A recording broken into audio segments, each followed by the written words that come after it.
everyone, welcome back to another video, and if you're new here, hi, my name is Charlotte and this is my 5th year doing a no buy, and some of my old videos of my previous no buys are available to watch on my channel if you're interested to see how I did in the past.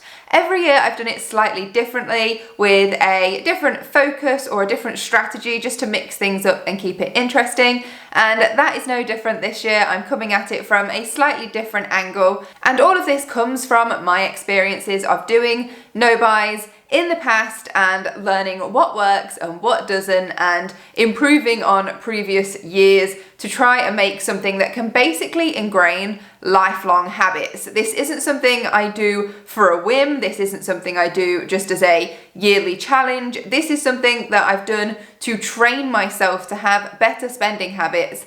And even now, on the 5th time round, I'm still learning and I'm still implementing new ways all the time to try and ingrain those habits into my everyday life. So if you're interested in following along with my journey this year, remember to hit that subscribe button. And you'll also find a few other areas of content on my channel as well around minimalism, decluttering, saving money, side hustles, earning money, work-life balance, and a little bit of personal stuff thrown in there as well. So hopefully there's something for everyone. For all of my no buys in the past, regardless of which strategy I've decided to go down, I've always set a full list of rules at the very beginning of the year. And I think the majority of people that do no buys do the same thing. And to begin with, that worked. I would say for my first 2 years that was very effective because during that time I needed to be really strict on myself. But now that I have started to embed better spending habits, not perfect, but better spending habits, I don't feel the need to have such a restrictive list. So this year, the key word I would use to describe my no buy is adaptive. I'm going to put a lot more time and effort into tracking specifically what I spend and where I spend it. And I'll be using the non-essential spending tracker in my journal to be able to do that. So just to demonstrate, you can put categories down here. So it might be clothes, eating out, makeup, household, whatever it might be, down the side, and then each month you can track how much you spend.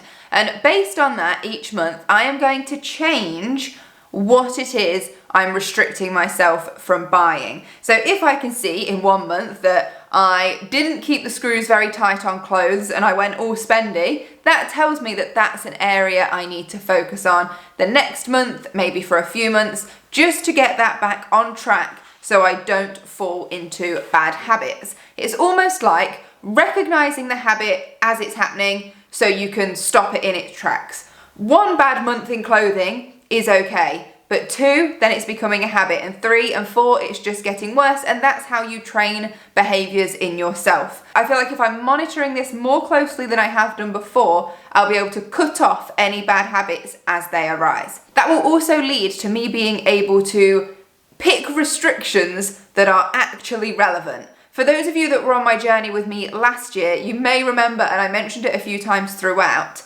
that I had a few things on my low buy section. For those of you that weren't here last year, I did an amber section for low buy and a red section for no buy, which all in all was actually a good strategy. I probably would do that again if I felt the need to for myself. I had things that I put in there that were then not relevant for the rest of the year. They were relevant for me at that time when I wrote those rules, but then the subsequent months and the subsequent quarters when I did my updates, they just weren't relevant anymore. They didn't need to be part of the no buy. So by having a system of tracking and measuring where the worst areas for spending are, I can change the areas I need to restrict myself in order to keep it relevant to my spending habits, in order to continue training myself to have positive, good spending habits that don't lead to impulse buys, that aren't badly thought out and badly planned purchases.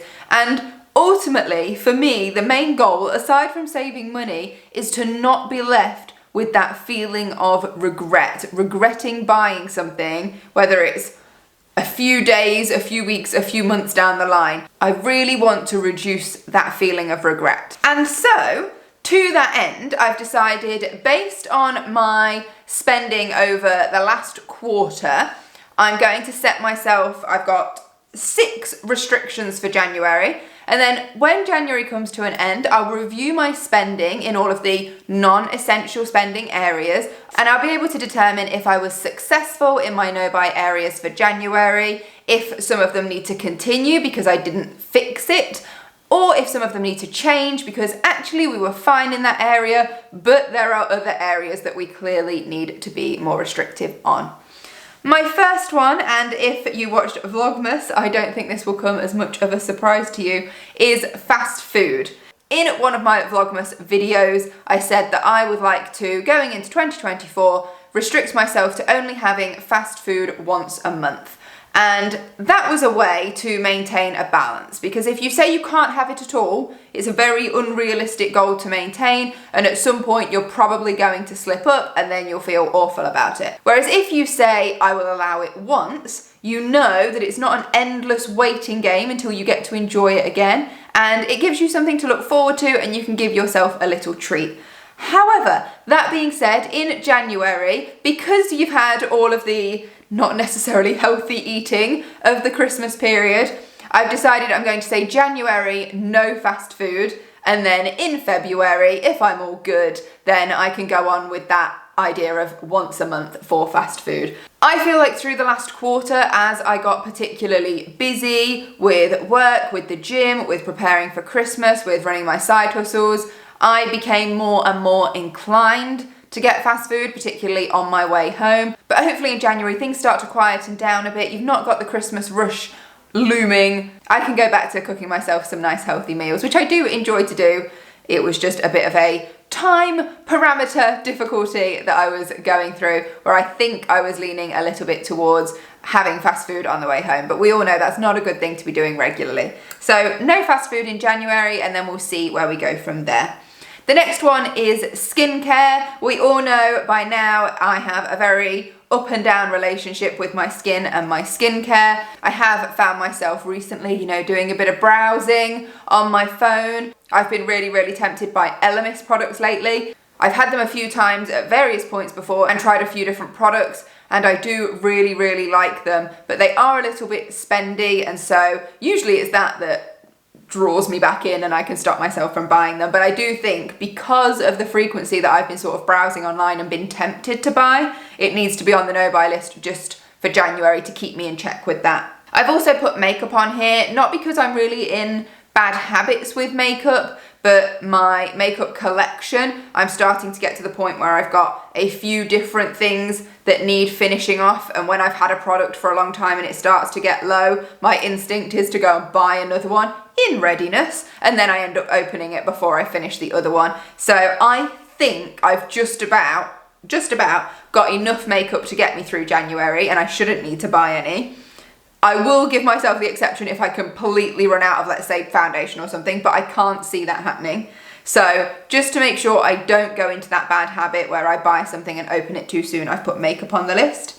I've put gym clothes specifically on the list, not clothes in general, just clothes for the gym. I have been noticing a lot of my gym clothes are getting worn out, they're looking tired, they're looking a bit scruffy, but they're also at the point where they're not the worst thing in the world. It would be very easy for me in January, particularly with the sales, to go and get a whole new load of gym sets and declutter my old ones. I would like to not do that and really get more wear out of the ones I've got, because it is unnecessary just to have new all the time just because you start to feel like some get tatty. It's the gym. It doesn't need to look amazing. I'm not a gymfluencer, so I don't think it really matters. So I think I need to remind myself on that one. Likewise with skincare is jewellery. I do love jewellery anyway, but I get quite set in my ways. I wear the same pieces often. But like with skincare, I've found myself scrolling a lot, particularly in the sales. Been really tempted to have a few new pieces to mix it up, because I wear, for the most part, the same stuff every day. I'm not dressed like this for fun. I'm about to go to my friend's wedding in like half an hour. I have to leave. And the only thing I've changed in my jewellery is my earrings. I wear these slightly nicer Swarovski earrings for sort of going out, but my rings are the same, my bracelet's the same. I've not even put a necklace on because of how high this is. Also, some of you might notice outfit reusing. This is more of a summery dress, but I've got a little fur thing to wrap around me given that it's winter, and it completely changes the look, but I didn't want to sit here completely weddingified. But yes, that's why I'm dressed like this. But I digress. I wear the same jewelry all the time, and so I have been tempted lately, sort of just scrolling and looking for branching out, having a few alternatives that'd be nice to have, and I think we can make it work with what we've got. We don't need to be spendy for the sake of being spendy. And then my last one, which I've put on here as non-essential spending but falls into some essential spending, and that is grocery.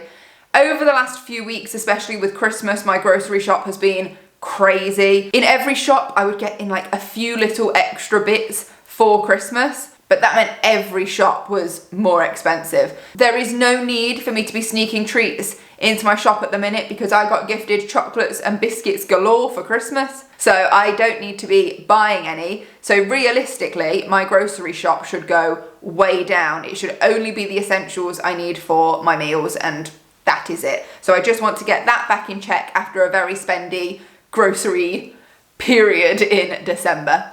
And that is everything. So I'm looking forward to tracking that in my journal. I'm really seeing what that looks like after a month and reflecting on the habits that I had, and I will bring you an update soon on how that is going. As always, we love the first video of a no-buy series. Let me know in the comments, are you doing a no-buy this year? Are you doing a low-buy? How are you doing it? What's your strategy? What are your restrictions?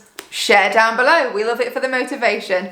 Thank you so much for watching this video. I hope you enjoyed it. Remember to give it a thumbs up if you found it useful in any way, and I will see you in another video again soon. Until then, take care. Bye.